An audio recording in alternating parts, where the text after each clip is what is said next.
ମନେକର ଏଇଠି ତୁମେ ତୁମ ହାତରେ ଗୋଟେ ଜଳପୂର୍ଣ୍ଣ ଗ୍ଲାସଟେ ଧରିଛ, ଠିକ୍ ଅଛି। ଏବେ ଜାଣି ରଖ ଯେ ଗ୍ଲାସରେ ଥିବା ଜଳଟି ଗୃହ ତାପମାତ୍ରାରେ ଅଛି, ଯାହାକି ପ୍ରାୟ 20 ଡିଗ୍ରୀ ସେଲସିୟସ୍ ଅଟେ ଏବଂ ତୁମ ଶରୀରର ତାପମାତ୍ରା ପ୍ରାୟ 37 ଡିଗ୍ରୀ ସେଲସିୟସ୍ ଅଟେ। ତେବେ ସ୍ୱାଭାବିକ ଭାବରେ ତୁମେ ଜାଣ ଯେ କିଛି ସମୟ ପରେ ତୁମର ହାତ ଧୀରେ ଧୀରେ ଥଣ୍ଡା ଲାଗିବାକୁ ଆରମ୍ଭ କରିବ, ଠିକ୍ କଥା।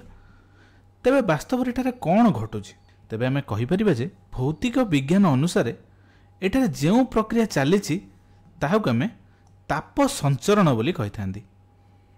ତେବେ ଆମକୁ ଜାଣିବା ଉଚିତ ଯେ ଏଠାରେ ଦୁଇଟି ଭିନ୍ନ ଭିନ୍ନ ଜିନିଷ ଭିନ୍ନ ଭିନ୍ନ ତାପମାତ୍ରାରେ ଥିଲେ। ଯେମିତିକି ଏଠାରେ ଜଳ କମ୍ ତାପମାତ୍ରାରେ ଥିଲା, ଯାହାକି 20 ଡିଗ୍ରୀ ସେଲସିୟସ୍, ଏବଂ ଆମ ଶରୀର ଯାହାକି ଅଧିକ ତାପମାତ୍ରାରେ ଥିଲା, ଯାହାକି 37 ଡିଗ୍ରୀ ସେଲସିୟସ୍ ବା 37 ଡିଗ୍ରୀ ସେଲସିୟସ୍। ତେଣୁ ଏଠାରେ କ'ଣ ହେବ? ତାପ ରୂପରେ ଶକ୍ତି ଗୁଡ଼ିକ ଆମ ଶରୀରରୁ ଜଳ ମଧ୍ୟକୁ ସ୍ଥାନାନ୍ତରିତ ହେବ ବା ସଞ୍ଚରିତ ହେବ। ଅର୍ଥାତ୍ ଆମେ ଏମିତି କହିପାରିବା ଯେ ଆମ ଶରୀର ଯେଉଁ ଶକ୍ତି ହରାଉଛି ଜଳ ସେଗୁଡ଼ିକୁ ଗ୍ରହଣ କରିନେଉଛି। କିଛି ସମୟ ପରେ ଆମର ହାତ ଥଣ୍ଡା ଲାଗୁଛି ଏବଂ ଜଳ ଗରମ ହୋଇଯାଉଛି। ମୁଁ ଯେତେବେଳେ ପ୍ରଥମେ ତାପ ସଞ୍ଚରଣ ବିଷୟରେ ଶିଖୁଥିଲି, ସେତେବେଳେ ତାପ ଓ ତାପମାତ୍ରା ମଧ୍ୟରେ କ'ଣ ସବୁ ପାର୍ଥକ୍ୟ ଅଛି ତାହାକୁ ମୁଁ ଭଲସେ ବୁଝିପାରିନଥିଲି। ତେଣୁ ସେଥିପାଇଁ ମୁଁ ଏଠି ସଂକ୍ଷେପରେ ତାପ ଓ ତାପମାତ୍ରା ମଧ୍ୟରେ ଥିବା ପାର୍ଥକ୍ୟ କ'ଣ ତାହାକୁ ବୁଝାଇବାକୁ ଚେଷ୍ଟା କରୁଛି।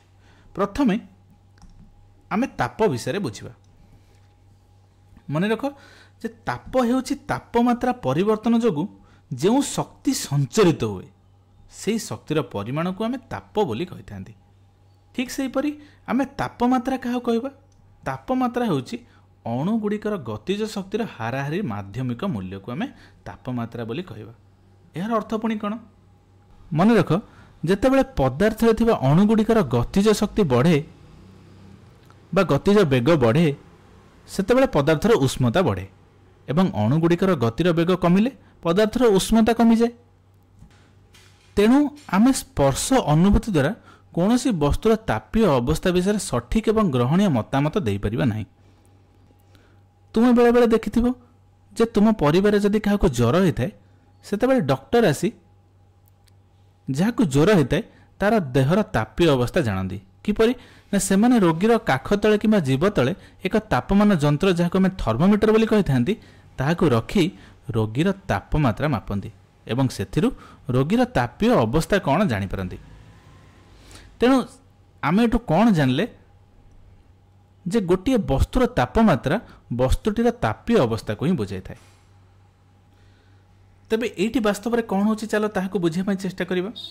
ତେବେ ଆମେ ଆଗରୁ ଜାଣନ୍ତି ଯେ ତାପ ପ୍ରୟୋଗ କଲେ ପଦାର୍ଥର ତାପମାତ୍ରା ବଢ଼େ ଏବଂ ତାହା ଗରମ ହୋଇଯାଏ, ଏବଂ ଯଦି ତାହା ତାପ ଶକ୍ତିକୁ ହରାଇଥାଏ ତାହା ଥଣ୍ଡା ହୋଇଯାଇଥାଏ। ତେଣୁ ଏଇଠି କ'ଣ ହେଲା, ଯେତେବେଳେ ଆମେ ଆମ ହାତରେ ଏକ ଜଳପୂର୍ଣ୍ଣ ଗ୍ଲାସଟିକୁ ଧରିଥିଲେ, ତାହାର ତାପମାତ୍ରା ଆମ ଶରୀର ତାପମାତ୍ରା ଠାରୁ କମ୍ ଥିଲା, ଯାହାକି 20 ଡିଗ୍ରୀ ସେଲସିୟସ୍ ଥିଲା।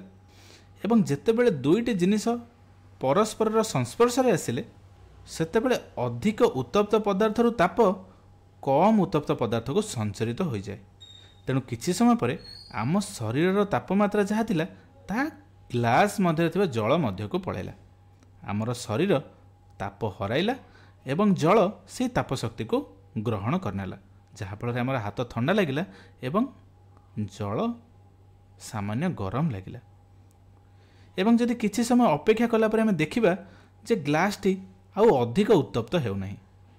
ଏହି ଅବସ୍ଥାକୁ ପଦାର୍ଥ ଦୁଇଟିର ସନ୍ତୁଳନ ଅବସ୍ଥା ବୋଲି କୁହାଯାଏ, ଯେଉଁ ଅବସ୍ଥାରେ ଉଭୟଙ୍କର ତାପମାତ୍ରା ପ୍ରାୟ ସମାନ ଥାଏ। ଏବଂ ଏଇଠି ଗୋଟେ କଥା ମନେ ରଖ ଯେ ଉଭୟ ପଦାର୍ଥର ତାପମାତ୍ରା ସମାନ ହୋଇଥିଲେ ସେମାନଙ୍କ ମଧ୍ୟରେ ତାପ ସଞ୍ଚରଣ ହୁଏ ନାହିଁ। ଏବଂ ତାପ ସଞ୍ଚରଣର ଦିଗ କେଉଁ ଦିଗରେ ହୋଇଥାଏ ନା, ମନେ ରଖ ଯେତେବେଳେ ଦୁଇଟି ପଦାର୍ଥ ପରସ୍ପର ସଂସ୍ପର୍ଶରେ ଆସନ୍ତି, ସେତେବେଳେ ଅଧିକ ଉତ୍ତପ୍ତ ପଦାର୍ଥରୁ ତାପ କମ୍ ଉତ୍ତପ୍ତ ପଦାର୍ଥକୁ ସଞ୍ଚରିତ ହୋଇଥାଏ। ତେବେ ଏହା ହେଉଛି ତାପ ସଞ୍ଚରଣ।